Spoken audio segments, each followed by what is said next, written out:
talking to potentially my sons. They might take the time to do this, and especially as they get older. But I'm definitely speaking to my beautiful grandsons. I'm speaking to Redford and Loudon, Dante and Elon. These guys, you guys, if you're listening to this, why I'm doing this is to kind of give you a sense of what was the background of your grandparents and your father and mother, and maybe even stuff that you're going to see that they didn't tell you, but I'm going to tell you. So my intention is that you enjoy this.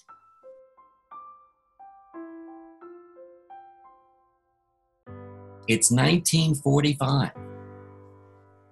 The Allies have conquered the Germans. The Nazis are down, but the Japanese are still fighting. And as I'm being born on February 28th, 1945, soldiers are fighting in the South Pacific, horrendous battles. I grew up in the time after World War II, when all the soldiers came back from Europe and Japan, and our country was on fire with jobs and education, and just everything was great in our country. I came from that rock and roll generation, the Elvis Presley. Walking through a party in the county jail. The prison band was there and they began to wail. The band was jumping and the drum began to swing. You should have heard the knocked out jailbird sing. Let it rock. Everybody let it rock. Everybody in the whole cell block was dancing to the jail. You know, you'll find people my age, the boomers, that we get very sentimental about anyone who talks about our oldies, our oldie love songs, and times when back in my generation, it was the most thrilling thing in the world to be dancing with a young lady, to be holding this beautiful thing in your arms, and having some reason through dancing to be able to get that close.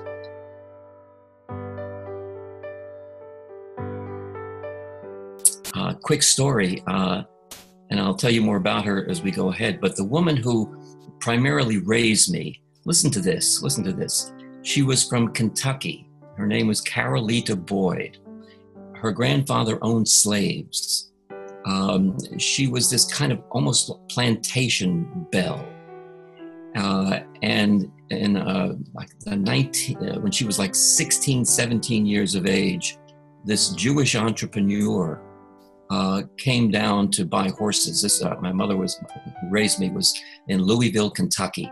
And so this Jewish entrepreneur came down to buy horses, and he spotted her at 16, 17 years of age and swept her off her feet and married her either there in Kentucky or brought her to New York to live with him and married her. I don't know.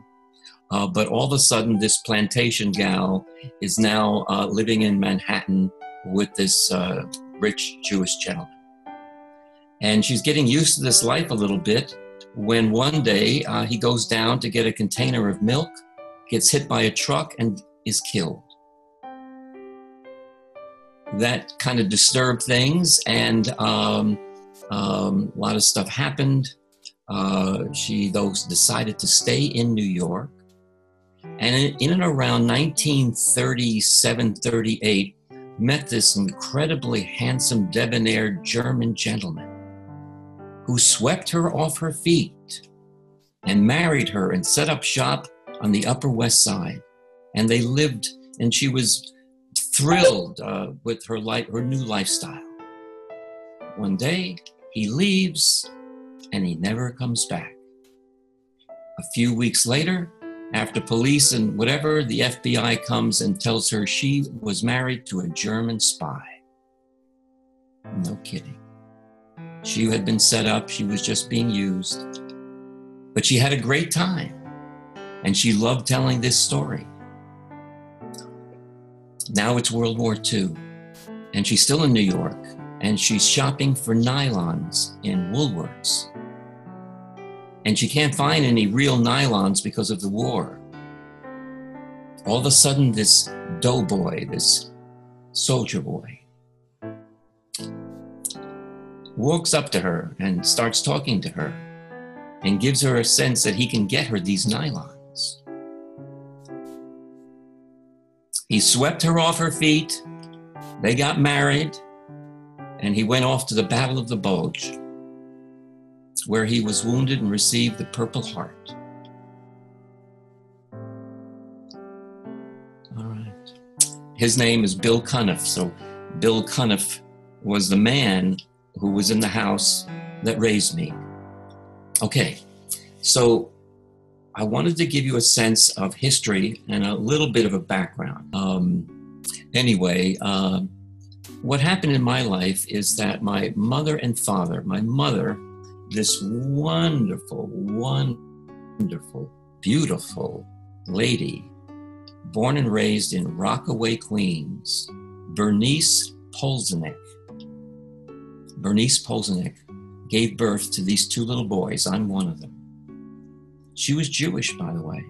So the boys, my sons, are always interested in, they don't really, don't know what to say when I tell them that. But yes, my mother, and in the Jewish religion, I'm Jewish.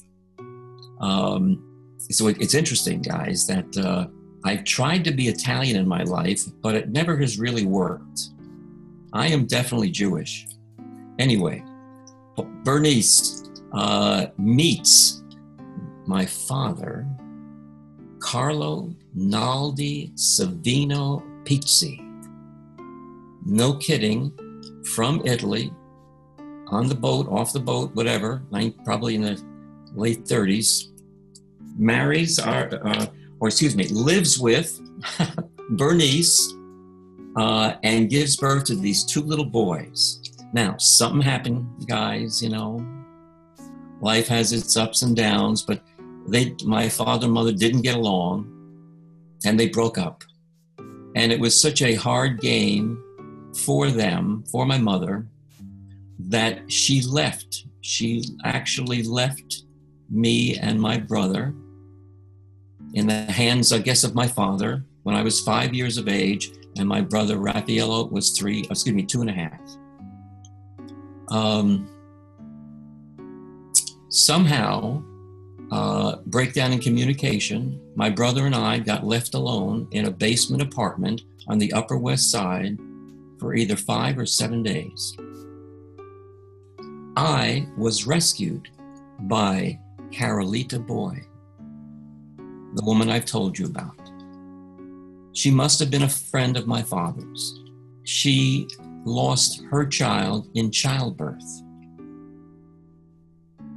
And when she heard about me and that I had lost my parents, or my father was maybe saying to her, I can't take care of these two little boys, you got to take care of them or something. I don't know exactly what happened there, but she ended up taking me into her house. Her and Bill Cuniff, the soldier boy from World War II, took me in and raised me from age 5. The woman who was most influential in my early life would be Carolita Boy. Her death was so influential in reminding me in my, I guess, maybe late 20s or so, how important family and loved ones are and how quickly they can be taken away from you.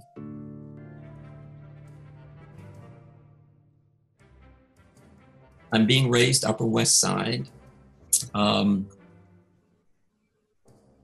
Now, the Upper West Side, when I was being raised, was the Upper West Side. It was West Side Story, no kidding.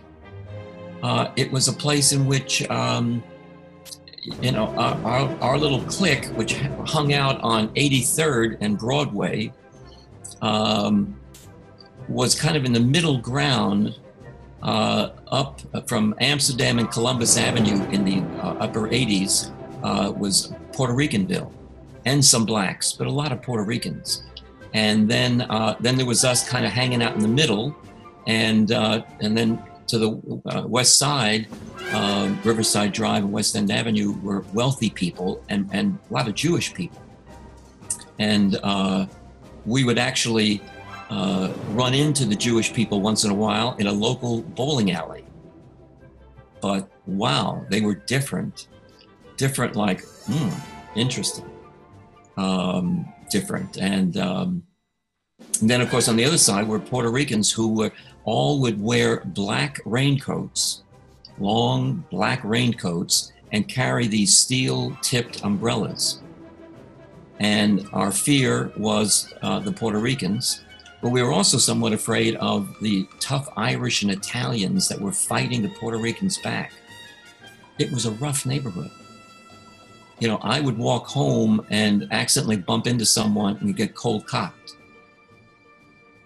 I lived in an apartment house on West 85th between Riverside Drive and West End Avenue. Today, by the way, this is all Mecca. These are all beautiful apartments and very expensive living. But in my time, we lived next to a welfare hotel. And the Puerto Ricans would hang out in front of this hotel. Now, by the way, in case anybody's sensitive about my talking about Puerto Ricans, please know in West Side Story, the good guy falls in love with the Puerto Rican. Well, so did I. So my honey, my wife, her maiden name is Quinones. She's half Puerto Rican. So I really stand for an example of West Side Story.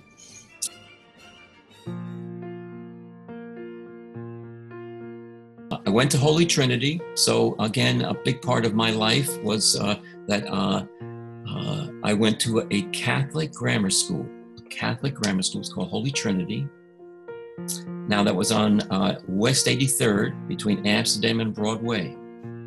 Now my school is now the New York City Children's Museum. My school was on 83rd and it backed right into the church, which faced 82nd Street. Back in those days, the church and the schools were totally connected. They were one, right?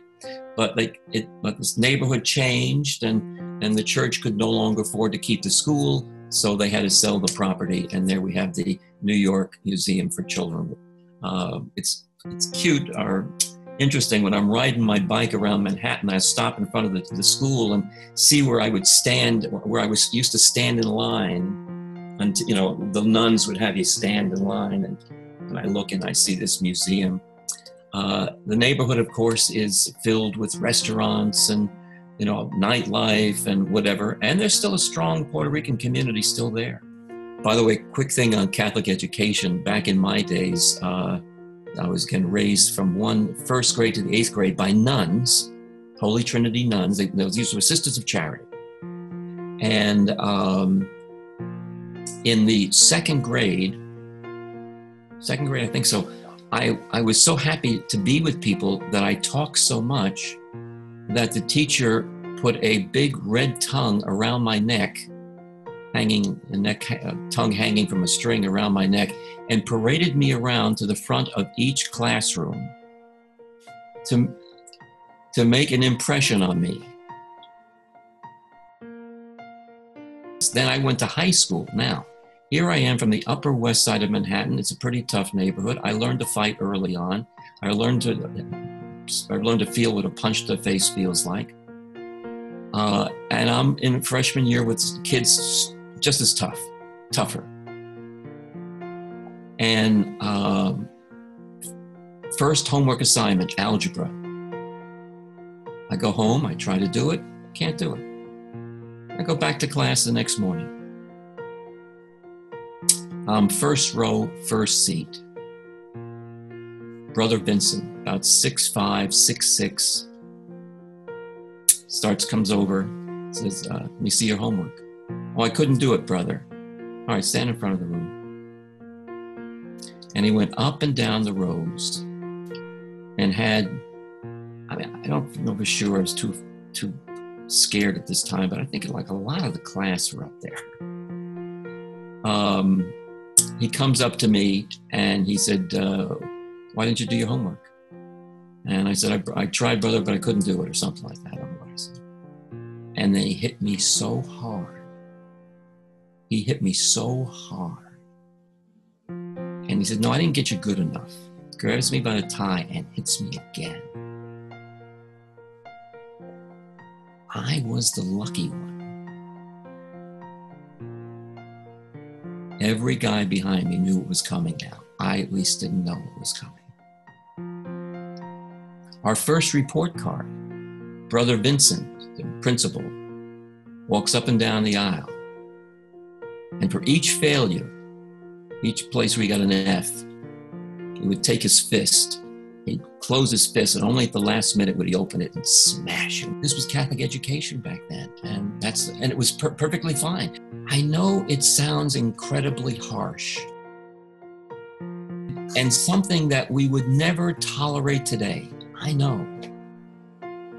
If I was to hear that my sons, and let alone my grandsons, were ever touched physically, of course you know how we'd all react. But somehow, I don't know any man or woman in my generation, and I belong to like a group on Facebook called Friends of Holy Trinity. And there's no complaints. There's no like, oh, look what it did to me, or any ill kind of thing. It was more like what was wanted and needed, perhaps. I don't know how else to put it, but no one feels like their life was in any way but improved as a result of the discipline and focus that ensued from those experiences. Let me tell you.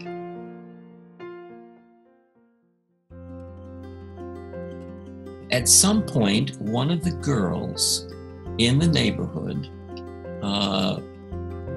moved to Elmhurst, Queens. And she was a great gal. And she, after living in Queens for a number of months or whatever, she decided to throw a party, inviting her old friends from the west side of Manhattan to meet her new friends in Elmhurst, Queens. So myself and my friend, and really a lot of the guys in the neighborhood, and some of the girls, we took her up on it. So we went to a party in Elmhurst, Queens. At the time, I'm going steady with Kathy Coffey. Kathy was beautiful and one of the desired young ladies in the neighborhood. And I was having a great time. So I'm at the party and we're dancing and we're doing our little slow dancing thing. And all of a sudden I look up, and coming down the stairs is the most beautiful woman I have ever met. Most beautiful young lady I've ever seen. And long story short, I dropped Kathy fast and ran for your grandmother, your great-grandmother, Joanne. It was an immediate thing. And, you know, we've been together, as I tell you this story, we've been together going 50 years of marriage, coming up on June 1st, 2018, will be 50 years of marriage. And we've been together going steady. That was a term. We were going steady for like, I don't know, 4 or 5 years or something. I mean, we have been in each other's lives since I was 16 and she was 15. That says it. And, you know, we got married, again, me from the west side and my honey from Elmhurst, and we got married in 1968, June 1st, 1968, at Tavern on the Green in Manhattan Central Park. Pretty cool, right?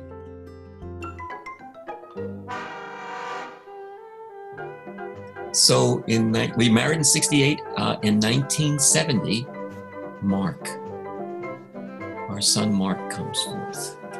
That beautiful lady gave me these 2 beautiful sons.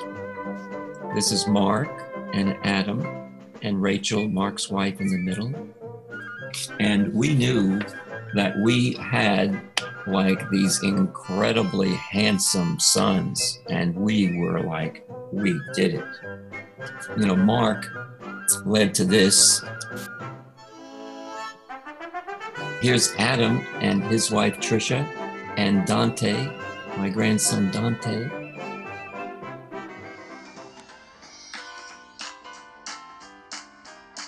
My mother, I loved her. She saved my life when I was 5 years of age. But somehow growing up on the Upper West Side, I started to feel a little too mothered. And I started to rebel at a very early age because of all the love she gave me, you know, and how much I meant to her life. I meant a lot to her life. And so I started hanging out with the wrong people and the wrong situations, etc. And then I met my honey, you know, Joanne, and I met her grandmother and her mother living in Queens. And when I began St. John's in 1964, right? 1964, she offered to let me stay at the house. I rented a room upstairs in Elmhurst, Queens, where I could commute from Elmhurst to the St. John's in Jamaica, in the same house as my honey, who lived in the basement with her mother. Her grandmother, Joanne's grandmother, absolutely contributed to my life by giving me this opportunity of moving out of the city and a place to live, and most of the time meals, and I paid $15 a month. Thank you, Grandma G. Elizabeth Wagerson, and Elizabeth was a cleaning lady in New York, along with her husband, Eddie Wagerson.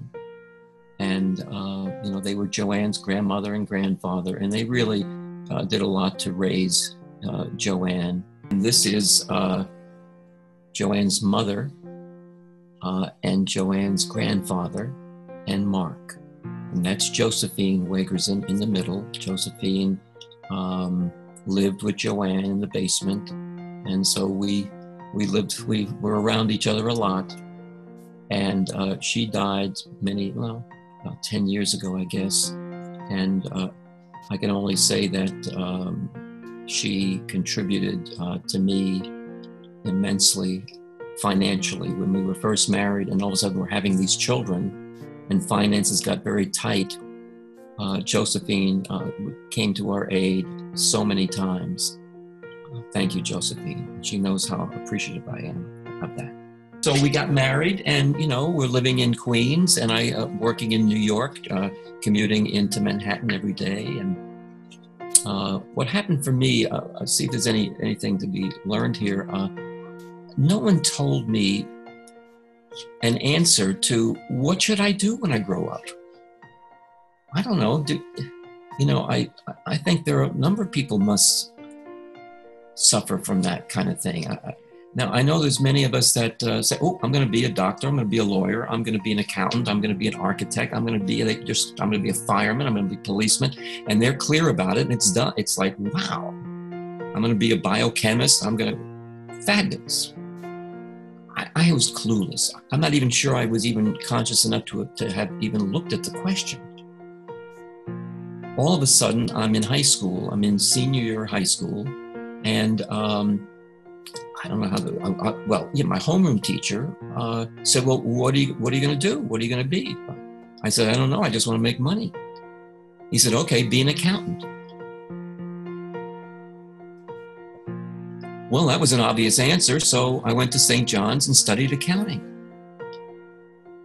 Now, I did okay in accounting. Okay, never stellar for sure.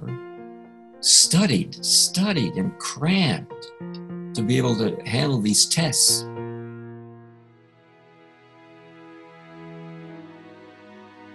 While I'm going to college, I'm also working part-time. I had 17 jobs while in high school and college. I'm very proud to say that I started working in the summer between 8th grade and first year of high school. That's when I started working. That was significant was I started as a a clerical person for American Hospital Supply in one of their distribution centers in Jamaica or in Queens. And I rose through the ranks quickly and became the accounting manager, the acting accounting manager. And all of a sudden overnight, I had 35 women reporting to me.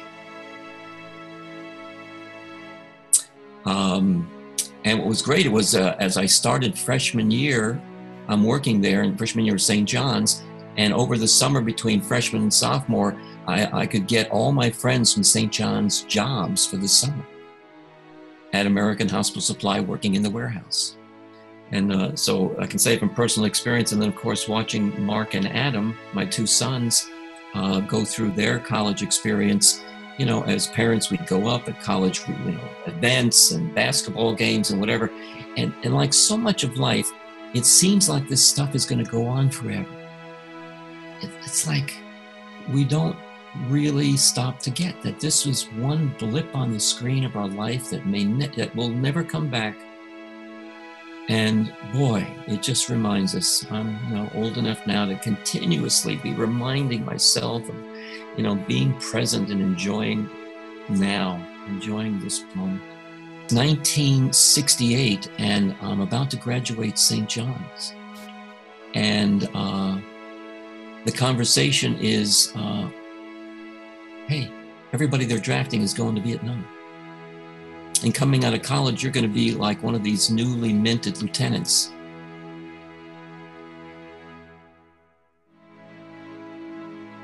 You know, the conversation over beers and whatever kind of thing was, are you going to Canada?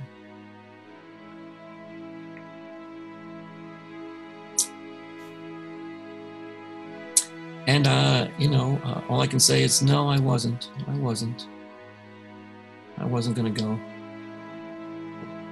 So I went down for my physical. I think it's called 80 or maybe 40 Worth Street, way down Lower Manhattan. And I ended up getting a 1Y. A 1Y is something they give you short of a 4F. 1Y is you're only called upon if we're in deep shit, excuse my language, if we're in deep trouble. What happened when I was 9 years of age, I fell off a fence and broke a bone in my arm, and that bone never healed right. So this is as close as I can get to my left shoulder. So an accident when I was 9 years of age, and by the way, an accident that had me have to repeat the 4th grade, saved my life in 1968.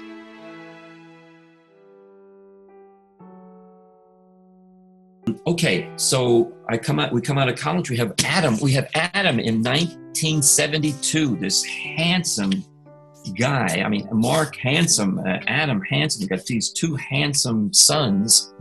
We're living in apartments, but we finally rent a home in Syosset, Long Island.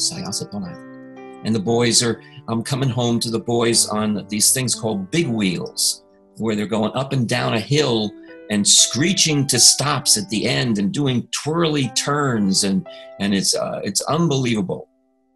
A family community, and again we're renting. I'm working in New York, and all of a sudden my boss, a fine gentleman named Bill Garbarini, hears that I'm thinking of a new house, and he says, "Well, you got to come out and look at mine." And I go, "Well, where do you live?" And he says, "Westfield, New Jersey."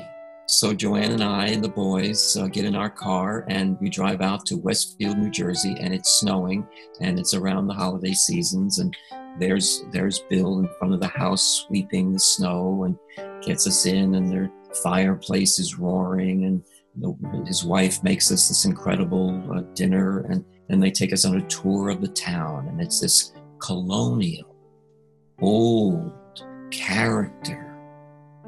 A place that was so different from the world that we were living in, which much more new and plastic almost. This was charm. So by the time we got back in the car to drive to Long Island, we were in, and we moved to New Jersey in 1975.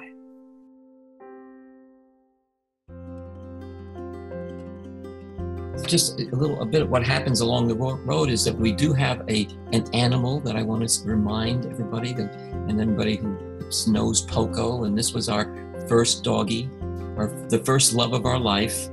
Before you have children, you fall in love with your doggies. When the boys were a little older, we surprised them with Sassy, a beautiful golden retriever. And we went up to a place and picked Sassy out of a litter. And the boys had no idea that they were picking their favorite from the litter, that they were picking their dog. They really didn't know. And all of a sudden I said, well, that's Sassy, and Sassy's yours. And they went, what do you mean? What do you mean? No. And we drove home with Sassy, sitting in the back seat with our two boys, and such a joy. And when we got her home, Sassy would just romp around the whole house and hide behind cushions and in couches, and it was hysterical, and the boys loved Sassy. Later in life, Sadie came into my life, and Sadie was with us for 17 years, and I don't want to talk too much because I'll start to tear up. Sadie was my honey.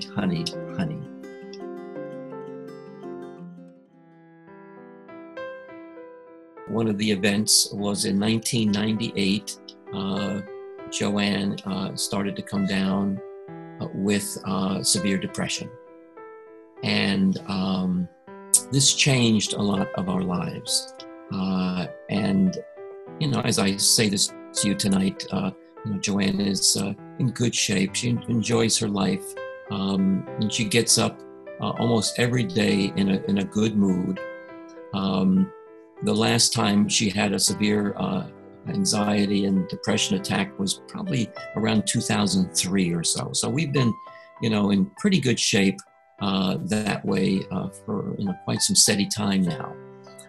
When we think of moving, we live on the water. We literally live on the water.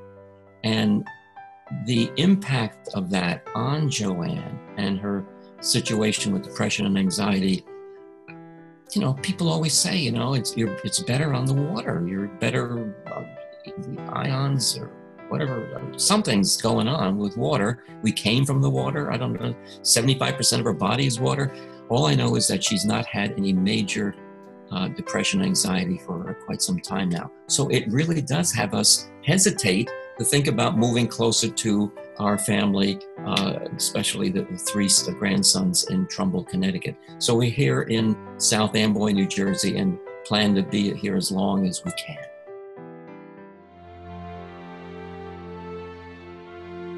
So I think I said something about never seeing my father again. I was wrong. I forgot. At age 12, he finds us, my mother and father, my new mother and father. He finds us and he comes to visit, and he brings his new wife and his son, Johnny, my brother, who I liked so much that I gave him my favorite toy. It's a shooting gallery. And this is a picture of him, Upper West Side of Manhattan. He's 7 years of age, and I was 12 when he came to visit. I never saw Johnny again. I never saw my father again until 1996. You know, how old I was, I don't know, 50s, I don't know. I had done some, you know, consciousness workshops, and just, you know, we have a chance to look and see yourself, etc. And somewhere along the line, I realized, oh, I have a brother. I have a half brother. I haven't seen since I was 12 years of age. And it came to me, just, I have to find him. One of the benefits of getting older, a little more wisdom, at least for me here. All of a sudden I'm looking, where is my brother? Why would I just now? But all right, I get together with him in 1996. it was preceded by my getting a book, the Book of the Pizzis. And it was a book that people were putting out, the Book of the Callahans, the Book of this, whatever. And it was giving all this lineage, ancestry information, which we now, of course, have online. And it interested me. I said, well, geez, is there any chance? And so I ordered the book. And it comes one night. And I open it up, and I know my brother lives in Boston. First one listed, Johnny Pizzi. I pick up the phone and dial, and I say, hello, my name is Donnie Pizzi. My father was Carlo Naldo Savino Pizzi, and I'm looking for my brother. And he said, it's me. My father too. In 1996, we reunited up in Boston. He has 2 beautiful sons and a beautiful daughter, and his wife. And I went up and saw him and brought my honey. And so Johnny introduces me to my family in Boston, 1996. On the bottom are Aunt Mina and Aunt Rosie and my father's sisters, and this is their families. You know, until that point, it was myself and my honey Joanne and our 2 sons, Mark and Adam. And I want to go back to that in a moment. So we had a very small family, and it was kind of something all of a sudden being exposed to, you know, all this family. All right. So Johnny and I continue to stay in touch. We get together, you know, every 2-3 months. It's such a gift to have this in my life. He's a stand-up comedian. My brother, Johnny Pizzi, johnnypizzi.com. He's a stand-up comedian in Boston, and now has an act that really includes incredible magic. Welcome back. It's time for today's comedian. Please put your hands together for Johnny Pizzi. Oh my God. You ever notice, ladies and gentlemen, today everybody is texting. People who swore they would never text before are now texting. Babies are now texting. I go to visit my 1.5-year-old grandson. He's got the phone in his hand. He's pushing all the buttons. I said to my daughter, Nicole, what is he doing? She goes, look at him. Isn't he cute? He's texting. I said, who is he texting? She goes, check your phone. I check my phone. Change me. Great grandmothers are now texting. You see them, they got the phone in their hand, they can barely see the numbers, they got the glass at the edge of their nose, they're pushing buttons. I go, look at Nonna. Nonna's texting. Who is she texting? I check my phone. Change me.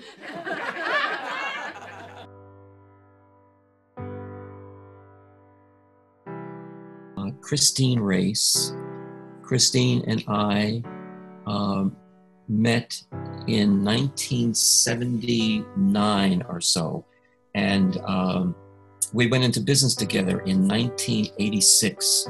When I first met Christine, I quickly recognized, she worked for me for a while, and I quickly recognized an incredible talent, a woman of great discernment and high consciousness. And I am blessed to have had and still have this wonderful woman in my life. Again, we went in business in 1986, and she and I both recently retired from the firm is SDI Communications. That's S as in Sam, D as in David, I, SDIcommunications.com. And I am so proud of the clients that I introduced to the firm, and that the firm has self-generated since I retired. But through my contacts, SDI performed work for example, Merck, Pfizer, Biogen, Harvard Medical, Motorola, AT&T, Chase Manhattan. At some point, if you're listening to this, you might have this kind of thought of, gee, you know, Poppy, Granny, Grandpa, whatever my name is here, I wonder if his losing his parents when he was 5, and by the way, my brother Raffaello died about 3-4 months after we were separated. When he was 2.5, he died. So we both were found in the Upper West Side apartment, but he got taken to the hospital and they never saw him again, and he died. Somewhere along the line, somebody might have a question of, I wonder if any of that had an impact on him. I wonder, you know, what that was, whatever. Well, so please know, it had an impact. It had a big impact. And my second mother, my mommy, I call her mommy, from age 5, saved me, for sure. But the impact of the first 5 years was there. And deeply, it has impacted my life, deeply. Know that because of my dysfunctional foundation, I've been one of those seekers, you know, one of those people you meet once in a while who you walk away after meeting with them and you think, they're a little too deep for me. A little, you know, I hope that guy has fun once in a while. He's a little too serious, You know, well said and truthfully the case. Yeah, a lot of my life has been in what you might say a healing for that initial dysfunctionality. The point being is I met Christine because she and I had done the same work together. It was something back in those days called the S training. And it was a self-encounter experience. It was a consciousness-raising experience. It was a wild ride. I am committed to that there is something about which human beings are unaware, the awareness of which would transform life for human beings. As fast as you can. We could go on doing what we were doing. Yeah, you're making shit up. And clearly we could do it forever. She once got a headache and See, this notion about coming and going and fads has nothing to do with what we're doing. I know that was the interpretation during most of the 70s, and then you know all the interpretations better than I do. Clearly not what it's about. Never reflected the truth of what we were up to. No, this had nothing to do with what was hot. This has a lot to do with what became hot. Man who's going to be like your what? But this was not a response to some demand in the marketplace. This is not what do people want. This is almost like what do people not want. And all I can tell you is I did it. I read a little something about it. But where I was in my life in my early 30s was the impact of my childhood was starting to really have an impact. My 20s, I kind of brushed through my 20s kind of quickly, on the run all the time, and you know, running in public accounting and then my initial consulting and just running. But in my early 30s, I started to have panic attacks, and not okay, right? I don't know if you've ever had one or know anyone who's had one. It's a life-changing experience, appropriately so. So I started seeking, and that's when I ran into this experience called the S training. And did it in 1977, May of 1977. Met Christine 2 years later. Again, she had done the same work. And all I can tell you is it saved my life. I'm not going to say much more, but I do want to bring it to the reason why I bring it up is Christine. In 1977, your Poppy was walking around with comatives in his pocket, Valium, drugs. I was walking around with 3 drugs, 3 blue pills on a daily basis. Not sure of if anything might cause me to run into another panic attack or just fear-based state. So I walked into the S training with the 3 pills, and I wasn't supposed to. We weren't supposed to bring any drugs or stuff into the training, but I got them in because I might need them. And I had them in my right pocket, and I kept my hand in my pocket. I kept on fingering those three blueies. And took this experience and in 1977 and never have felt the need to take a blue pill or any other kind of pill, and never did again. I found a particular source of smartness. It gave me a kind of insights into smarter living.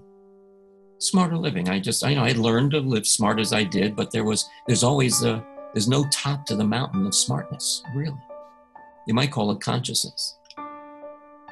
And so I started to seek and then met Christine, and she and I, one of the reasons I wanted to tell you this is that the foundation, so we started the business in 1986. What we did was we bought the license to bring the work of the S training into the corporate suite, kind of tailor it to make it more appropriate for people who are in corporate, who are interested in high performance and really dealing with what's really at the source of high performance.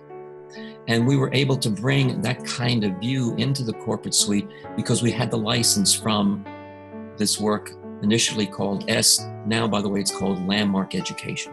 I'm a little sensitive to discussing, my work around S and Landmark because it's somewhat controversial.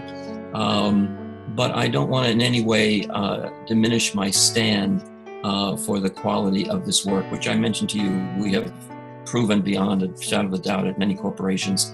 They don't know that their success in whatever they're doing.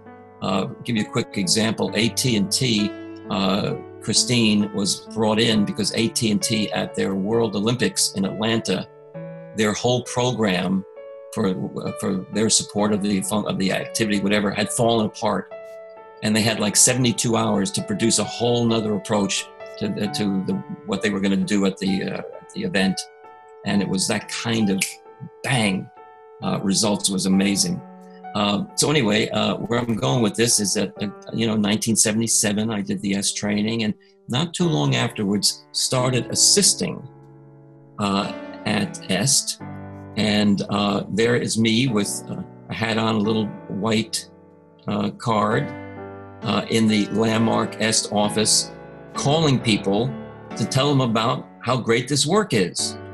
I've been telling people about how great this work is, whether they wanted to hear it or not, for years. And, but I have made a difference in hundreds of people's lives because of my willingness to talk about this work. And it all led me to enter a program called the Introduction Leaders Program in like 2002 or something. And it culminated with becoming an introduction leader for Landmark Education. And I want to always honor and thank Warner Earhart for his contribution to my life. How could I ever thank Werner enough? Just a quick lesson here. So Stephen Hawkins is, someone I think you're probably familiar with, and somehow he ended up with this incredible disease, confined to a wheelchair with no movement, and he's only able to communicate, I think, through his breath. I think he blows on something that allows him to speak through just by the amount of air he puts out. Anyway, one day he's coming out of a room, and he's in this kind of state, and a very well-known healer, incredible man, says something to him that about his life and what's going on and whatever, and Stephen says, yes, no one could have asked for more. I love hearing that.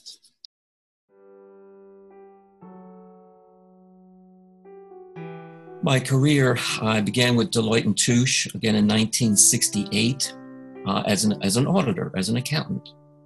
I just want to go back because I didn't complete it. It's 1969 and I'm on an audit. I'm assigned to an audit in Thompson, Georgia, just to give you a sense of the world and how things are in 1969. So here's this West Side kid, you know, coming down to Thompson, Georgia, and I meet Joe Kidd at the Atlanta airport. And we get in the car and drive to Thompson, Georgia for the Thompson Shoe Company, I think it was. And I'm on the audit, and I'm auditing accounts receivable, I think, or maybe accounts payable, I'm not sure, whatever. And the accounts payable woman said, oh, you're from the New York office, I hear, from Deloitte. And I go, yeah. She goes, that's interesting. She says something like, well, would you let your kids go to school with those kind of people? You know what I mean? I was, taken back.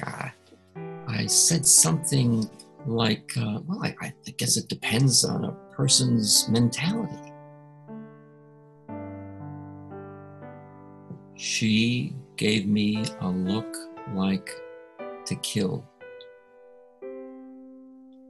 And I kind of walked away to finish my work for that day. It was kind of the end of the day, and left, and Joe and I went back to the hotel. I didn't say anything. And I'm in my room. About 3 a.m. in the morning, there's a knock on the door. And I ignored it and hoped it wouldn't happen again. This is like a motel. You know, your door faces the parking lot. I don't think I got much sleep the rest of the night. At some point, though, I left the room to get out for breakfast, and on the outside handle was a noose. So they immediately took me off the audit and flew me back to New York. 1969, Thompson, Georgia, about 40 miles south of Atlanta.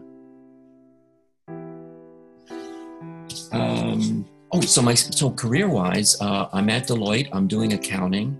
I hate it. I'm doing it because I wanted to make money, and my homeroom teacher said, you know, become an accountant. And the truth is, it was the year The Godfather came out in paperback. Now, The Godfather was this incredible book about a fictional Italian mafia family. I hope in your generation you're at least aware of it. It was also incredible movies that came out afterwards. And I was loving this book. So every time I was on the Macy's audit, I'm in Macy's at 34th Street, and I'm on the audit, and I'm carrying the book. I'm sure I might have been carrying it like in my back here or something, or whatever. And every time I could get an opportunity, I'd get up and I'd go to the men's room and sit there on the bowls and read The Godfather. One time I sat so long that when I went to get up, I couldn't stand. I went home and decided that this is it. I can't continue this. I can't continue. And all I can say is that at some point, very soon after that experience, I was asked to go out to some local colleges and do recruiting on campus for the firm. So here, all of a sudden, I had a chance to represent Deloitte & Touche, again, one of the biggest firms in the world, and on the campuses of Iona and St. John's and Fordham, etc. And my hit rate for offers accepted was off the hook. In 1972, I'm recruited by the largest search firm in the world called Korn Ferry International. And so here I'm leaving the world of Deloitte and going now to a mainstream search firm, no longer working on a periphery of an accounting firm, but in the mainstream search world. And we're at 399 Park Avenue. And all of a sudden, I'm I'm in big leagues, really big leagues, with the biggest, the largest, etc. in this high growth firm. And I do very well. Because again, who I was and it became to be was just a very hardworking guy. I mean, just very focused, hardworking, banging it out. And I still, in many ways, operate that way. So I get recruited and do very well. And our biggest competitor was a firm called Einstein Associates, actually run by a Kurt Einstein. Hears about me and recruits me to come in and join Einstein, to leave the largest firm in the world, to join Einstein on the 65th floor of the Chrysler Building. If you can picture this Chrysler Building, at the very top, there's about 10 floors called the Chrysler Towers. And I was in the Chrysler Towers with a view of all downtown Manhattan. And now I'm working for a Bill Garbarini, wonderful Bill, and Kurt Einstein. Kurt Einstein, a German gentleman who absolutely milked the Einstein name and built this incredibly different, unique practice, which was known for the stress interview. He was interviewed by Look magazine, and there was a big article about Kurt and his stress interview, because his admonishment to hiring authorities was, be wary of the counterfeit executive. If the executive can't tell you exactly how he, she did exactly what they did to accomplish what they said they accomplished, if they can't quickly communicate it, they're a counterfeit. And he rose to fame. And I rode on his coattails, me and Bill. And we zoomed. I was there from 75 to 80. I became executive vice president of the company. And I was making money. I was making like $75,000, $80,000 in those years. This is 75 to 80. Where when I would drive around and I would see these palatial estates on Long Island, I would say, I'll take that one, I'll take that one, I'll take that one. It's kind of a cool thing. Of course, all my anxiety and depression and whatever were still ahead of me, but that was a cool period for a while there. Anyway, well, I'm doing so well, but you know what? I'm not. Because I had reached the end of what was possible in my comfort zone. In 1980, Korn Ferry contacts me to rejoin the firm as vice president, the only vice president in the history of the firm that wasn't bringing in business, that wasn't a rainmaker, was being brought in specifically because of his skill base in delivery. Once the vice president, the other vice presidents, the business developers brought in the client, I was the one responsible for making sure the search was completed on time, within budget, etc. I was the internal guy. And my stream of potential was ended with, as far as you can get if you aren't someone who's going out, knocking on doors, developing relationships. But know that I did very well again, back on Park Avenue, etc. And I did the search for the head of all customer service for the Harris Computer Corporation. And I took out this guy from IBM, great guy. And my boss and I, the guy who brought in the client, flew down to Melbourne, Florida, and met with the president of Harris. And my boss and I sat there, and my boss never acknowledged my participation in the search. And I got back on the plane, and I was livid. I was gone. And I walked in the next morning and resigned. He said, "Do you know what you're doing?" And I said, "Yes." And what he meant is that without him, I'm nobody. I was hired to be his backup, his delivery person. When I quit him, I don't have any business. I don't have any reason for being. So I had about 3 months. They gave me about 3 months, 2.5, 3 months. I tried, and nothing. So they fired me in 1981, 82, something like that. Long story short, June 1982, I start Mark Adam Associates, named after guess whom, guess who. And I would tell over all the years, no, it's not Mark Adams, like a fancy wasp name or something. No, it's Mark Adam Associates, named after my 2 sons. So adversity in being fired led me to starting my own practice in 1982. I had no clients. I had very few contacts. I had $3,000 in the bank, and that was it. And my back was against the wall. And I joined Art Shore's Entrepreneur Support Group. Smart was I to get myself supported, to join with other entrepreneurs who were facing the same kind of pressures and issues that I was, and support each other. And that's where I met Lynn, and might have even met Christine in that world.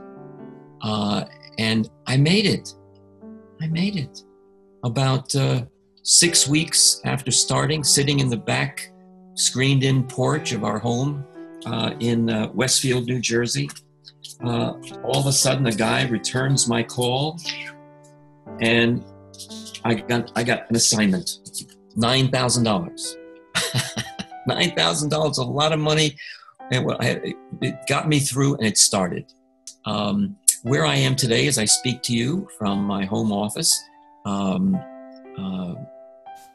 I take business as it comes my way. I don't really search for any, but if I get a call, I still have enough juice where I can, deliver.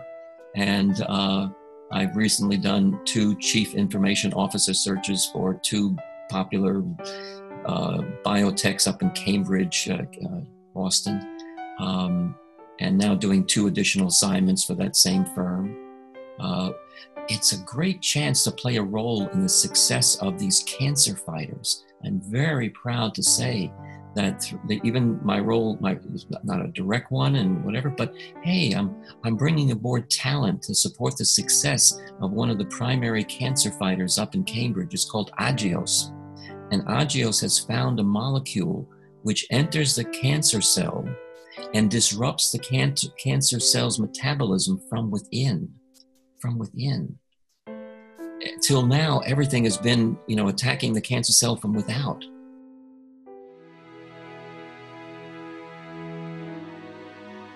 Because, certainly getting married and having to, deciding to have children, those are, by themselves. After them would be starting SDI Communications with Christine. And why?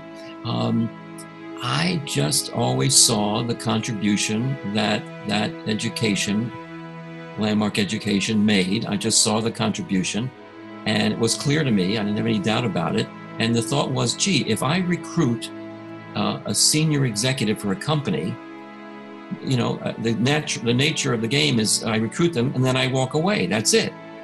What if I had a service that I could bring to their attention that would support their success? That would be a cool thing. So I was smart enough in 1986 to do that.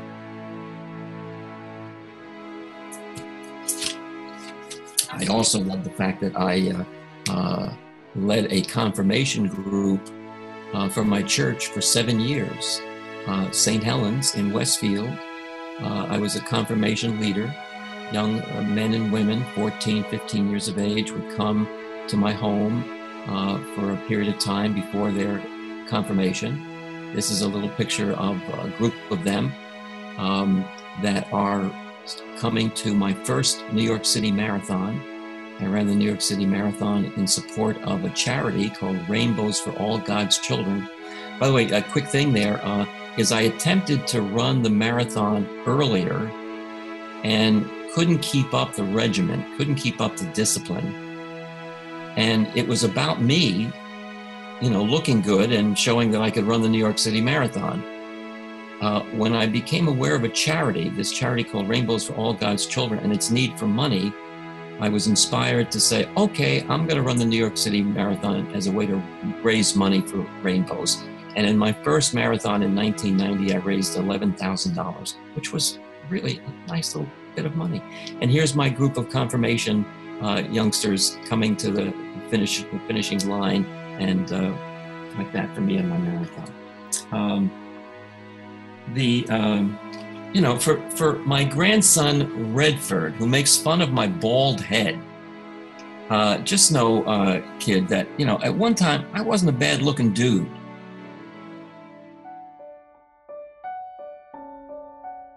Here is me talking to two ladies at the Hunger Project event.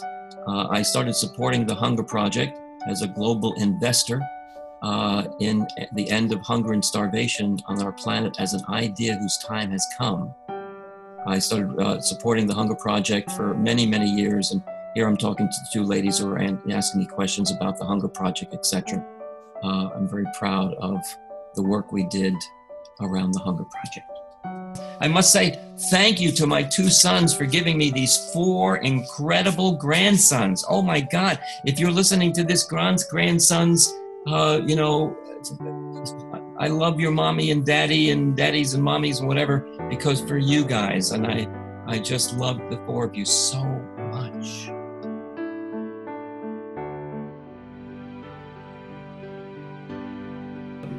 Be a stand to be your own best friend. You just are a stand that you will not tolerate negative self-conversations for longer than it takes to recognize you're in one. You are your stand for yourself that nobody and nothing messes with. And that stand is for your God self, is for your essence self, for the part of us that we know exists beyond what can be talked about. It's a stand for yourself. And the reason you take a stand for yourself in spite of whatever is so that you can quickly get back into action in making the contribution that you're supposed to make. If you're focused on what doesn't work or something about yourself and not forgiving yourself, by the way, I have learned to forgive myself so fast that it's stunning. I have made mistakes that were tremendous, that many, many people would spend months, weeks, maybe their lives dealing with. And I have forgiven myself fast. And it's a quality that is so important so that you can get back into action of making a contribution that you were supposed to make, given your unique skills and talents.